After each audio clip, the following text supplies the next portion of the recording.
இனி summer holidays கண்ணு கால் GT ஹாலிடேஸ்க்கு பண்ணு. GT holidays, south India's #1 travel brand.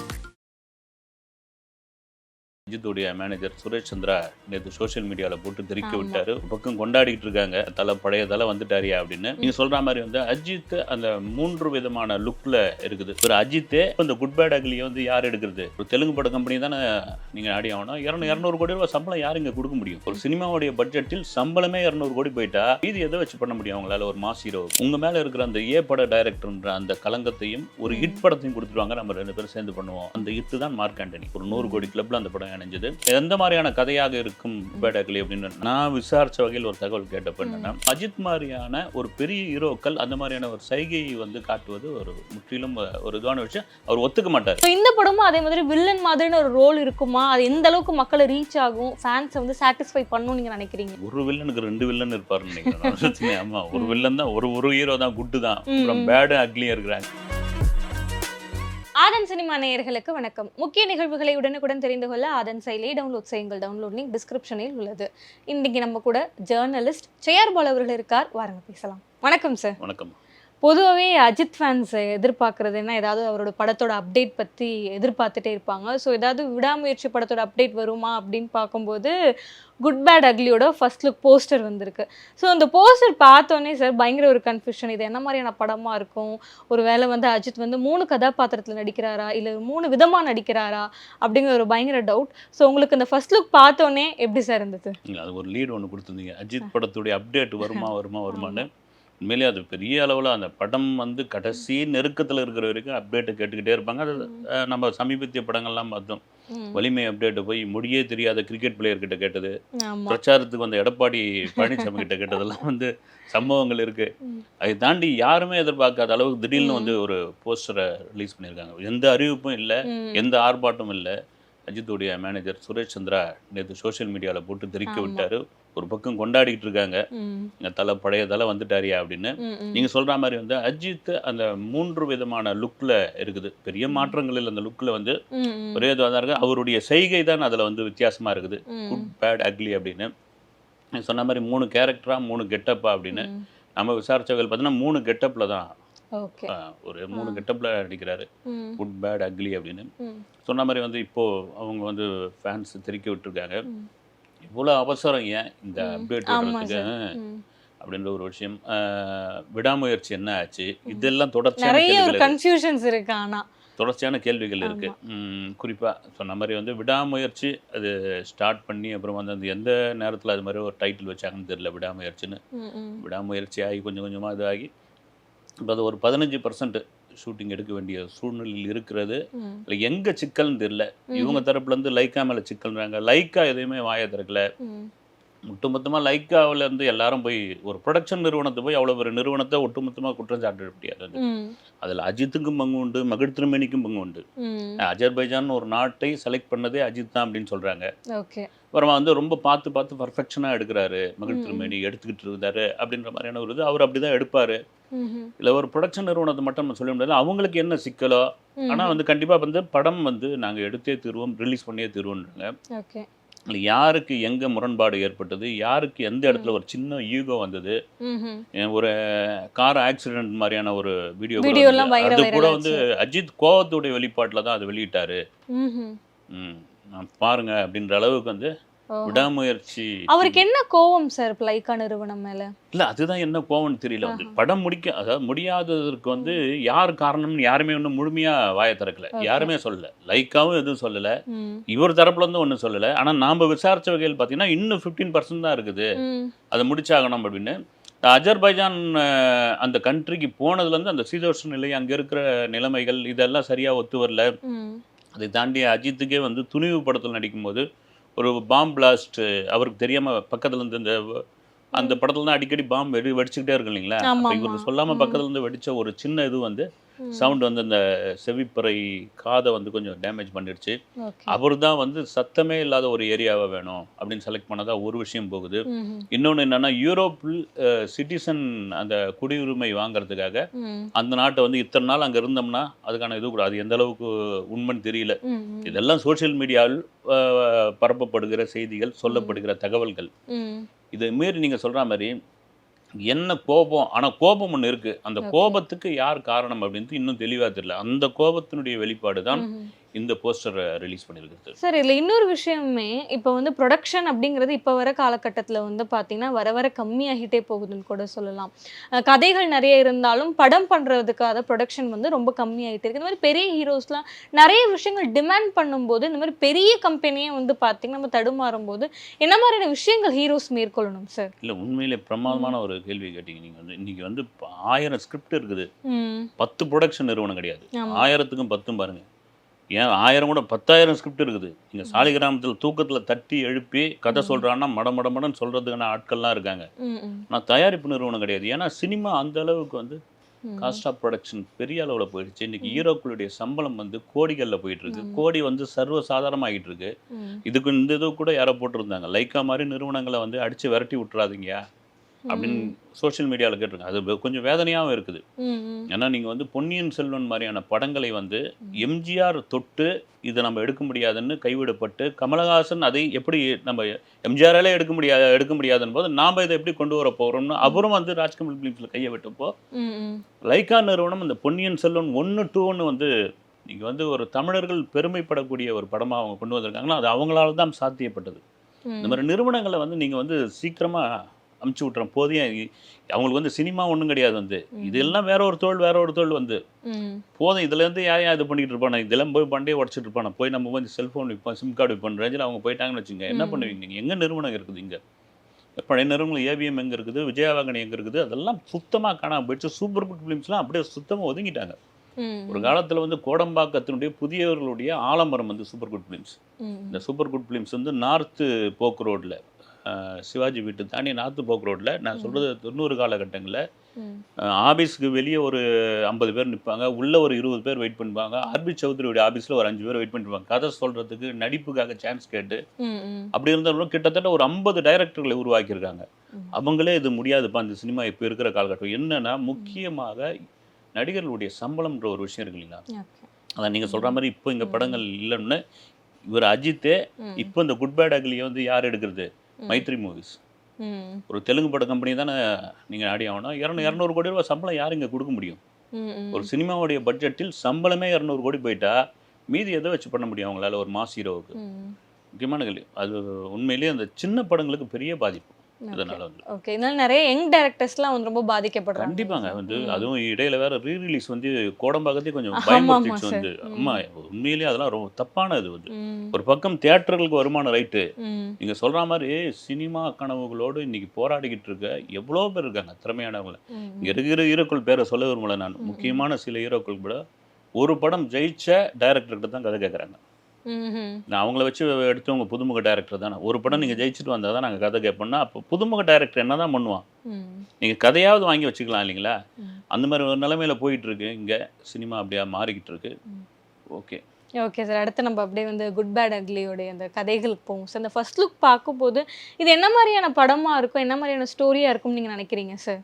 இல்லை, இது நீங்கள் பார்க்கும்போது ஆதிக் ரவிச்சந்திரனுடைய முந்தைய படமான மார்க் ஆண்டனி பார்த்தீங்கன்னா அது என்ன சொல்கிறது, ஒரு ஃபேண்டசி கலந்த அந்த 2K கிட்ஸ் விரும்பக்கூடிய ஒரு படமாக. அவருடைய ஆரம்ப படம் திரிஷால நயன்தாராலாம் பார்த்தீங்கன்னா ஒரு அடல்ட் கண்டென்ட்டை வச்சு எடுத்த படங்கள். அதன் பிறகு வந்து அன்பானவன் அடங்காதவன் அசராதவன் ஒரு படம் எடுத்தாலும் ஏகப்பட்ட பஞ்சாயத்துகள்லாம் ஏற்பட்டது.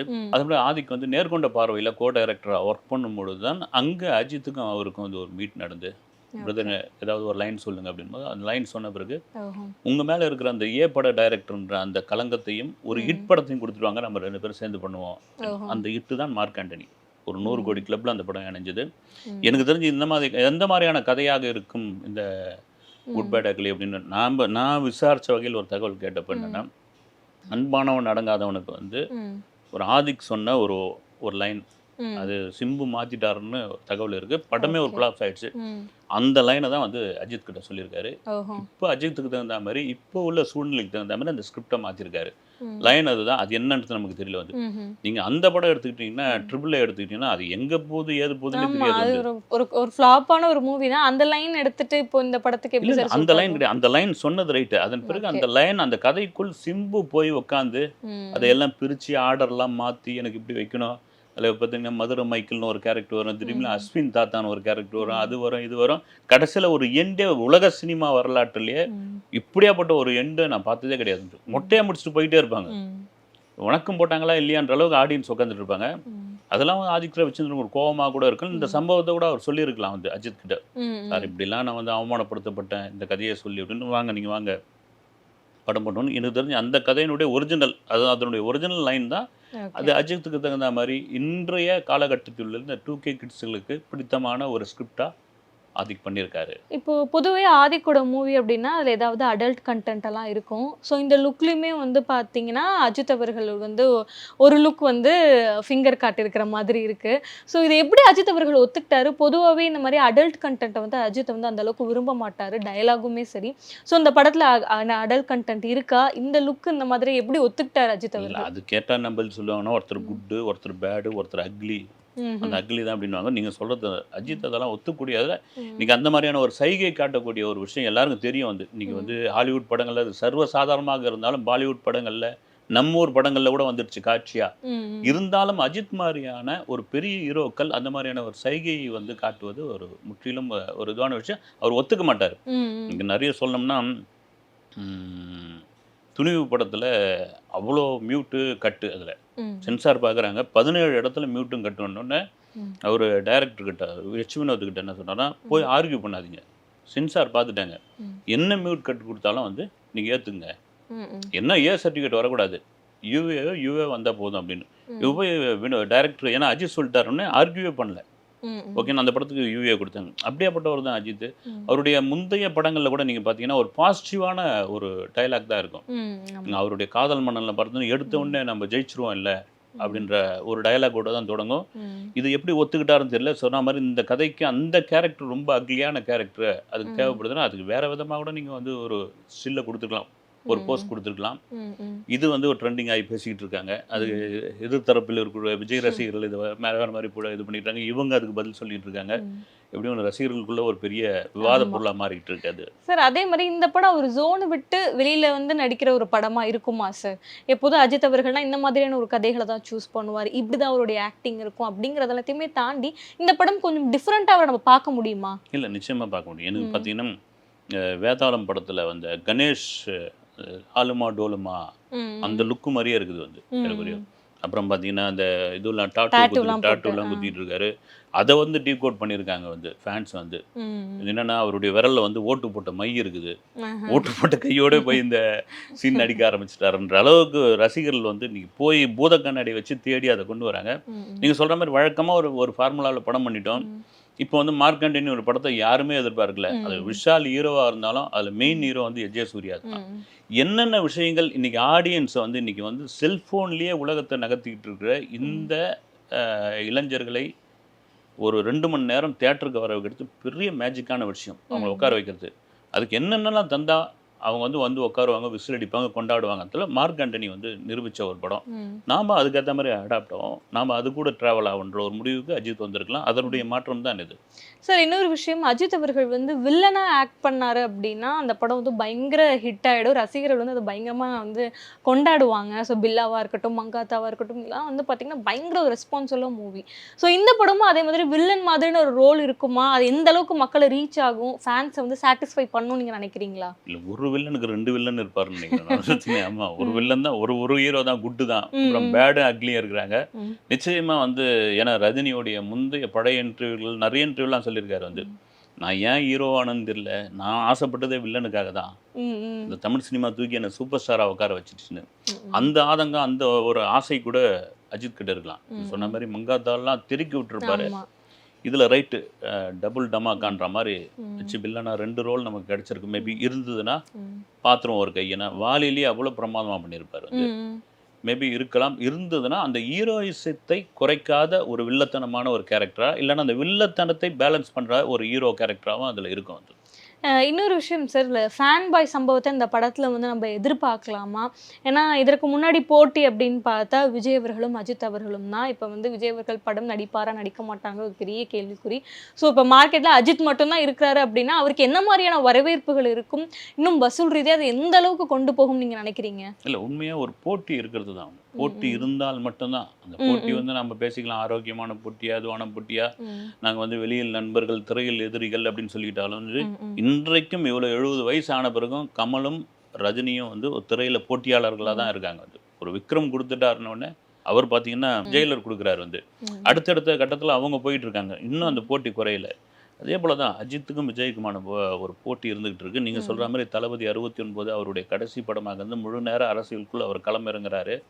அப்போ அஜித் அந்த போட்டியாளர் இல்லாமல் தனியாக இருக்கிறது ஃபேன்ஸ்லாம் என்ன பண்ணுவாங்க அப்படின்னு ஒரு விஷயம் கண்டிப்பாக இருக்கும், அந்த தொய்வு இருக்கும். வந்து அது நானே நம்ம சேனலில் கூட ஒரு தடவை பேட்டியில் சொல்லியிருக்கேன். ஏன்னா ரஜினிகாந்த் ஒரு கட்டத்தில் வந்து நான் சாமியாரா போயிடுறேன்னு முடிவு பண்ணி கிளம்புறதுன்னு முடிவு பண்ணிட்டாரு. இந்த கமலஹாசன் எப்படி ஸ்மெல் பண்ணிட்டார் இந்த விஷயத்த, முடிவே பண்ணிட்டார். இனிமேல் சினிமா வேணாம், இமயமல்ல போய் உட்காந்துருவோம், நடிச்சது போதுன்னு.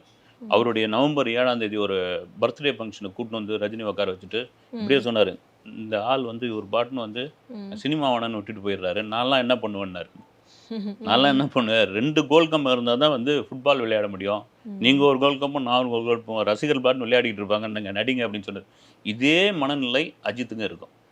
நீங்கள் பாட்டுன்னு கிளம்பி போயிடுறீங்க தமிழக வெற்றி கழகத்துக்கு, நான் என்ன பண்ணுவேன் அப்படின்ற ஒரு விஷயம் கண்டிப்பாக இருக்கும். விஜய் அவர்கள் இருந்தால் தான் அஜித் அவர்களுக்குமே ஒரு பெரிய மாசு இருக்கும் அப்படின்னு தானே சார் சொல்றீங்க? நிச்சயமா வந்து ஆமாம், அவர் தளபதினா இவர் தலை, ரசிகர்கள் நாம சொல்ல வந்து அப்படி கொண்டாடிக்கிட்டு இருக்காங்க. கண்டிப்பாக ஒரு போட்டியாளர்கள் இருந்தால் தான் வந்து நீங்கள் அதை வாரிசு துணிவு சமயத்திலே பார்த்தோம். வாரிசு துணிவு சமயத்தில் கொஞ்சம் அதிகப்படியாக போய் அந்த ஃபேன்ஸ் நடந்துக்கிட்ட விதம் வந்து ஒரு தப்பான விஷயமா இருந்தாலும் போட்டியாளர்களுடைய படம் வரும்பொழுது அது தியேட்டர்காரர்களுக்கும் டிஸ்ட்ரிபியூட்டர்களுக்கும் ஒரு கொண்டாட்டமான ஒரு விஷயமா இருக்கும்.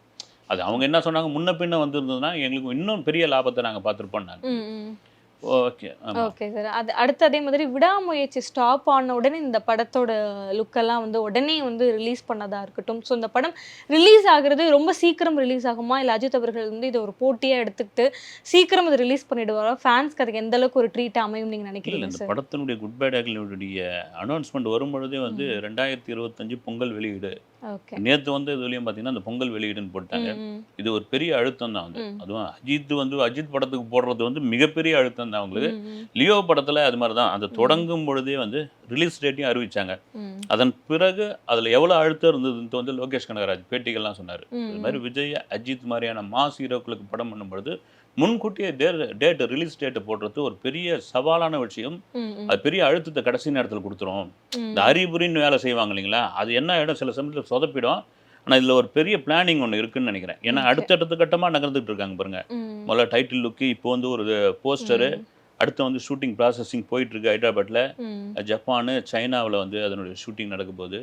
இங்கே இருக்கிற ஸ்டுடியோக்கள்லையும் சில காலம் ஷூட்டிங் நடக்க போகுது. ஏன்னா 2025 பொங்கல் வந்து அப்படி சக்குன்னு போயிடும், வந்து நிற்கும். வந்து இது வந்து ஒரு பெரிய துணிச்சலான ஒரு விஷயம். இது எனக்கு தெரிஞ்சு பார்த்தீங்கன்னா விடாமுயற்சி மீது உள்ள கோபத்தினுடைய வெளிப்பாடு தான் நான் நினைக்கிறேன். நான் ஓகே சார். அதே மாதிரி அஜித் அவர்கள் படம் அப்படின்னு எடுத்துக்கிட்டா ஃபேன்ஸ்க்கு ரொம்ப ட்ரீட்டாக அமைகிறது என்னன்னா அவருடைய பைக் ரேஸாக இருக்கட்டும், இல்லை கார் ரேஸாக இருக்கட்டும், இதெல்லாம் வந்து இந்த படத்தில் இருக்கும்போது அவங்க ஃபேன்ஸ்லாம் வந்து பார்த்தீங்கன்னா பயங்கர குஷி ஆகிடுவாங்க. ஸோ இந்த படத்துலையும் அந்த மாதிரியான விஷயங்கள்லாம் இருக்கும்னு நீங்கள் நினைக்கிறீங்களா சார்? நிறைய இருக்கிறதுக்கான வாய்ப்பு இருக்குது. இது வந்து ஏன்னா அஜித் வந்து ஒரு பஞ்சாயத்து தலைவராக வேட்டியை சட்டையும் போட்டுக்கிட்டு துண்டு போட்டுன்னு வர கதையா இல்லை.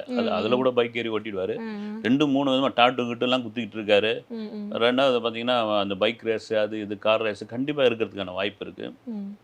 குறிப்பாக இன்றைய அந்த இளைஞர்களை குறி வச்சு தான் அந்த கதையை பண்ணியிருப்பாங்க. ஏன்னா அவங்க தான் இன்னைக்கு தியேட்டரை வந்து ஒரு படத்தை வெற்றியாளர்களாக மாற்றக்கூடியவர்கள் அவங்க தான். நீங்கள் மஞ்சுமல் பாய்ஸ்ன்னு எந்த வித விளம்பரமும் இல்லாத அந்த படத்தை அவங்க தான் கொண்டாடி தீர்த்தாங்க. அதே போல் வந்து அஜித்துடைய இந்த படத்துக்கு நீங்கள் முதல்ல கேட்டீங்க இல்லைங்களா, அவர்கிட்ட இருந்து ஒரு பழக்கமான பாணியிலேருந்து ஒரு மாற்றம் தெரியுதான். அந்த மாற்றம் இந்த படத்தில் எனக்கு தெரிஞ்சு நிச்சயமாக இருக்கும். நிறைய விஷயங்கள் ரொம்ப தெளிவாக சொன்னீங்க. உங்களுடைய நேரத்திற்கு ரொம்ப நன்றி. வணக்கம்.